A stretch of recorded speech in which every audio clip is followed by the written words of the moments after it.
કોઈએ પૂછ્યું કે આ તો એક સામાન્ય દ્રષ્ટાંત છે, આમાં મોક્ષ છે કે આ હું એ જ કહું છું કે મન આપણું બાળક છે, બુદ્ધિ આપણી દીકરી છે, ચિત્ત એ પણ આપણું બાળક છે, અહંકાર પણ આપણું બાળક છે. એને આપણા ખોળામાં ધીરે ધીરે સુવડાવી દઈએ કે હે મન, મૂરખ જન્મ ગવાયો. એ છોકરાને સુવડાવી દેવા. બુદ્ધિને કહીએ કે બસ હવે થોડી શાંત થા. ચિત્તને કહીએ બહુ વિક્ષેપમાં ન પડ, અને અહંકારને કહીએ બહુ ઉછાળા ન માર. એને શાંત કરવા ધીરે ધીરે, એનું નામ મોક્ષ. એ જ ખલીલ જિબ્રાન કહે છે કે કવિતાની છેલ્લી લીટીને યાદ રાખવી એનું નામ મોક્ષ. બોલો, કેટલી કેટલી સરળ આ મહાપુરુષોની જે વાતો છે. હવે તમે એક કવિતા લખો છો, કોઈ કવિતા, કોઈ પણ કવિ, કોઈ શાયર, કોઈ સર્જક કવિતા લખે તો એને જ્યાં સુધી છેલ્લી લીટી ના આવે ત્યાં સુધી એ ભલે કાગળ મૂકી દે, પછી જમીન બેસી જાય, કે જમીન પાછું લખવા માંડે, પણ છેલ્લી લીટીએ પહોંચે નહીં ત્યાં સુધી એને મુક્તિ નથી. 2 કલાક વચ્ચે સૂઈએ જાય, કોઈને ઘરે ચા પી આવે, બહારગામ જઈ આવે, પણ વળી પાછો કાગળ લઈને લે કે હજી આ કવિતા પૂરી થઈ નહીં. પણ એની છેલ્લી લીટી આવે જાય ત્યારે કાગળ છૂટે અને કલમ છૂટે, અન્ન મુક્તિ. એનો અર્થ વ્યાસપીઠને એવું લાગે કે જીવનનો અંતિમ સાર જેને સમજાઈ જાય એનું નામ મોક્ષ. કે આ જીવનનો સાર શું એ જેને પકડાઈ જાય, અંતિમ લક્ષ્ય જેને સમજાય એ મુક્તિ. બીજો કયો મોક્ષ? મારે કહેવું છે કે સ્વશક્તિનું જાગરણ એ રામ કાર્ય.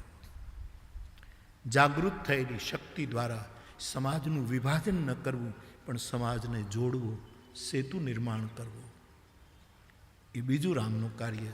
અને જોડ્યા પછી, કારણ કે ઘણાને જોડવું, તમે સેતુ બનાવો, એ ઘણા એ સેતુને તોડવાની કોશિશ કરશે. એવા સમયે એ તોડનારા તત્વોનું નિર્વાણ કરવું, એને નિર્વાણ આપવું. પુનઃ એ શુદ્ધ થઈને નિર્માણ કરે, સારું નિર્માણ કરે, એટલા માટે એને નિર્વાણ આપવું. રામે રાવણનો નાશ કર્યો એમ કહેવું મને ગમતું નથી. રામે રાવણને નિર્વાણ આપ્યું કે તારી શક્તિને રૂપાંતરિત કર, એને પાછું જુદા સુંદર નિર્માણમાં લગાવ. અને રામાયણમાં લખ્યું છે કે નિર્વાણ દાકર જા ક્રોધ જાકર ભક્તિ અવશહી બસ કરી. તો બાપ, માણસના આધારે રામ કાર્ય કહેવાય તો આ 3 છે રામ કાર્ય.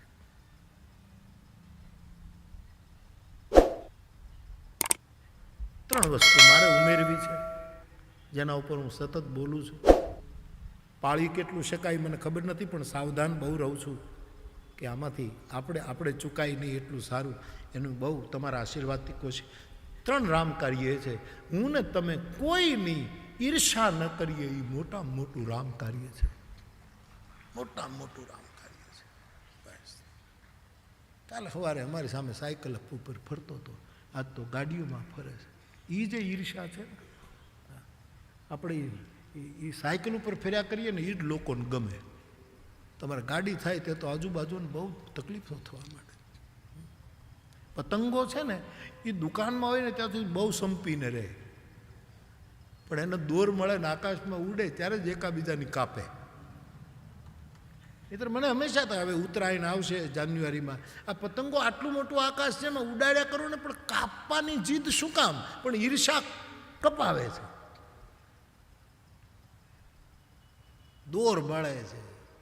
કોઈને સંપત્તિનો, કોઈને સત્તાનો, કોઈને પોતાની અનેક પ્રકારના ક્ષેત્રો ગણી લો ને સાહેબ. એ દોર મળે એટલે પછી આકાશમાં ઉડે પતંગો, અને પછી એકાબીજા કાપે. નહીં તો આટલા મોટા આકાશમાં ઉડાડ્યા કરો ને યાર. અને પછી મોટી વાત એ છે કે આપણી પતંગ આપણી બાજુવાળી અગાશીવાળો જ કાપે, સુરતની પતંગ ભરૂચવાળો ન કાપે. એટલે ઈર્ષા નજીક ના જ વધાય. કબીર સાહેબ તો ત્યાં પહોંચેલા એટલે એમ કહી દે કે નિંદક હોય એને નજીક રાખો, એ તો કબીર સાહેબ કહી શકે. આપણે તો દોર કાપવાની જ વૃત્તિ છે. હશે કદાચ એમાં લોકોને આનંદ મળતો હશે, જે હોય તે, પણ મને હજી આ નથી સમજાતું કે એકાબીજાનો દોર, અરે બિચારી આકાશમાં ઉડતી હોય એને ઉડવા દો ને, પણ કાપવામાં જેટલો રસ પડે છે. અને જ્યારે પતંગ કપાઈ જાય ત્યારે જાળા જાખરામાં ફાટી જતી હોય છે. હા, એક તો ફિલ્મ આવી હતી કટી પતંગ, મેરી જિંદગી હૈ ક્યા કટી પતંગ હૈ, એવું હતું ને કંઈક, એવી ફિલ્મ. હમણાં ફિલ્મના ગાણા બંધ કર્યા છે, ખબર નહીં, હર નથી ફૂટતી હમણાં, એટલે નથી બહુ લેતો હમણાં. ઘણા ઉપાડો લીધો છે કે બાપુ તો શેર બોલે, શાયરી બોલે, ગઝલ બોલે. મારે તો અવતાર આવે તો હું શું કરું યાર? ઘણાને આપણે ધૂણવાની ના પાડીએ તો ડબલ ધૂણે. ઘણા માતાજી આવે નથી ધૂણતા, આપણે કે માતાજી તમે સ્થિર થઈ જાઓ, ડબલ થાય, શું કરું?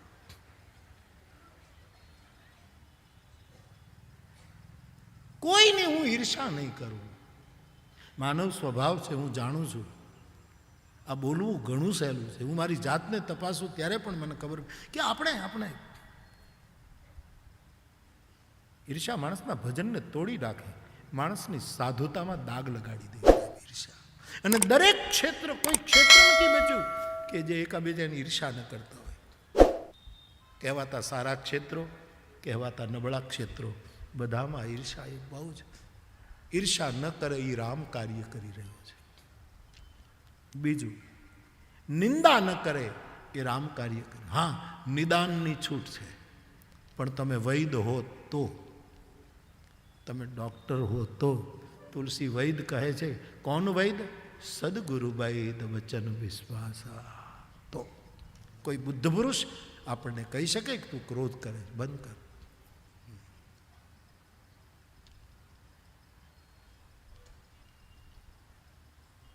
નિંદા ન કરીએ એ રામ કાર્ય છે.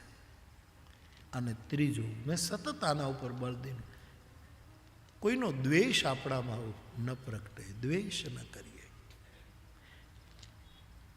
નિંદા જીભથી થાય, ઈર્ષા એ જીવથી થાય. ઈર્ષા કરનારા અંદરથી હળકતા હોય, આપણને ખબર ન પડે.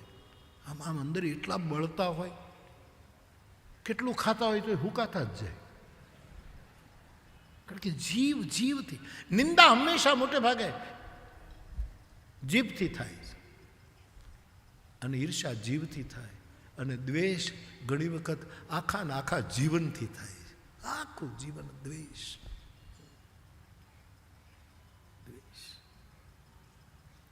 સંસ્કૃત વાંગ્મય, આપણા ધર્મગ્રંથો કેટલા જાગૃત કે એમણે એમ કહ્યું કે હે પ્રભુ બચાવજે અમને ગુરુ શિષ્યની વચ્ચે પણ દ્વેષ ન થાય. સહનાવતુ સહનૌ ભુનક્તુ સહવીર્યમ કરવાવહે તેજસ્વિના તમસ્તુ મા વિદ્વિષાવહે. અને ભગવાન કૃષ્ણે તો એમ કહ્યું કે જે કોઈ કામના નથી કરતો અને કોઈનો દ્વેષ નથી કરતો એ નિત્ય સંન્યાસી છે. દંડી સંન્યાસી, ફલાણા સંન્યાસી, આ સંન્યાસી. આપણે ત્યાં પવિત્ર સંન્યાસ પરંપરા, એના ઘણા વિભાગો છે, પણ કૃષ્ણે એક નવો સંન્યાસ લાવ્યા કે નિત્ય સંન્યાસ. કોણ? ये न द्वेष्टि न कांक्षति ज्ञेय स नित्य संन्यासी. अर्जुन તું એને કાયમ સંન્યાસી સમજ, જે કોઈનો દ્વેષ નથી કરતો અને જે કોઈ દિવસ કોઈના પાસે કોઈ કામના નથી કરતો. કેટલી મોટી આ સંન્યાસ આપણે લઈ શકીએ સાહેબ. ભરપૂર પ્રયત્નો કરવા જોઈએ સાધકે. કપડા રંગીન સંન્યાસ એ પણ એક આપણા દેશની શોભા છે, એક અદ્ભુત પહેલું છે. પણ હું ને તમે સંસારી માયાવી જીવડાઓ આપણે બધા, આપણે આટલું જો કરીએ, કોઈ કામના નહીં, બસ કોઈની પાસે સંતોષ. અમારે કાલે વાત થતી, અમારે પંડિત રામકિંકરજી મહારાજે બહુ સરસ નિવેદન કર્યું કે આ કામ, ક્રોધ અને લોભ છે એનો નાશ કેવલ સંતોષથી. ને કેવું સુંદર માણસમાંથી હું કહેતો હતો કે કેવું સરસ શોધી કાઢ્યું, બોલો. મારા મગજમાં આ વસ્તુ આવી નહીં અત્યાર સુધી. એવી વાત કાલે મેં સાંભળી. અને પંડિતજીનું નિવેદન, સમર્થ રામકથા જગતનું એક નક્ષત્ર બ્રહ્મલીન પંડિતજી, એમણે એમ કહ્યું કે કામ, ક્રોધ અને લોભ જ્યાં સુધી માણસમાં સંતોષ નહીં આવે ત્યાં સુધી એનો નાશ નહીં થાય. કેટલો સરળ ઉપાય. તમે યોગ સાધના કરો એટલે તમારો કામ વયો જાય તો હું પગે લાગુ, બહુ સારી વસ્તુ છે. તમે 24 કલાક ધ્યાન કરો એટલે કામ જતો રહે જાય તો બહુ સારું, બરાબર.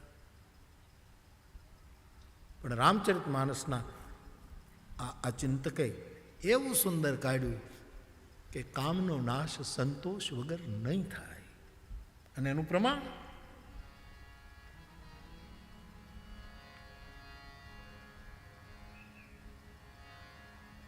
બેનું સંતોષ ન કામ ન સાગી, અકામ અછત સુખ સપને.